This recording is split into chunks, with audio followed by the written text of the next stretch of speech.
এবার বাজারে আসছে নিউক্লিয়ার ব্যাটারি। এই ব্যাটারিটি বর্তমানে 3 ভোল্টের বিনিময়ে 100 মাইক্রোওয়াট শক্তি উৎপন্ন করে।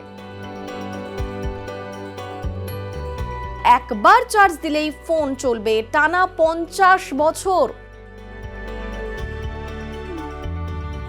আপনাদের সঙ্গে রয়েছি আমি অনিন্দিতা। এবার বাজারে আসছে নিউক্লিয়ার ব্যাটারি, যা একবার চার্জ দিলেই ফোন চলবে টানা 50 বছর। আর সৌজন্যে বেজিং এর এক সংস্থা। অর্থাৎ মনে করে ফোনে চার্জ দেওয়ার এই পর্ব এবার হয়তো একেবারে শেষ হতে চলেছে।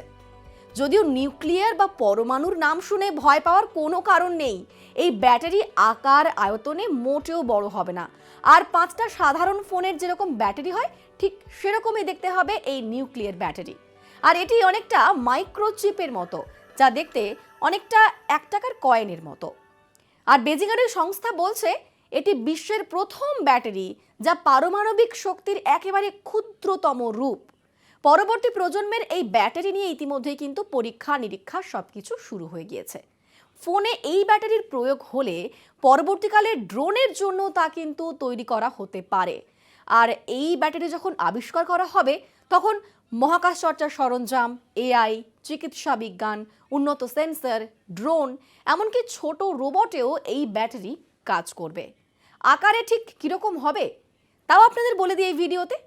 দৈর্ঘ্য আর প্রস্থে ব্যাটারির আয়তন হবে 15 মিলিমিটার। এই ব্যাটারিটি বর্তমানে 3 ভোল্টের বিনিময়ে 100 মাইক্রোওয়াট শক্তি উৎপন্ন করে। তবে 2025-এর মধ্যে 1 ওয়াট শক্তিতে পৌঁছানোর লক্ষ্য নিয়ে কাজ করছে বেটা ভোল্ট, অর্থাৎ বেজিংয়ের ওই সংস্থা।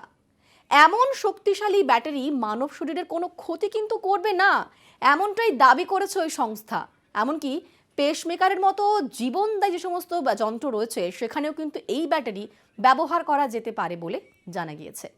এই নতুন শক্তির উদ্ভাবন চীনকে এআই নিয়ে বিপ্লবের নতুন দিশা দেখাবে, এমনটাও কিন্তু মনে করছেন বিশেষজ্ঞরা। অর্থাৎ ফোনে চার্জ দেওয়ার ঝামেলা হয়তো এবার থেকে শেষ হতে পারে, এমনটাই দিশা দেখাচ্ছে বেজিংয়ের ওই সংস্থা। ভিডিওটি কেমন লাগলো অবশ্যই কমেন্ট করে বলবেন, আর ভালো লাগলে শেয়ার করবেন। নজর থাক নিউজ 18 বাংলায়।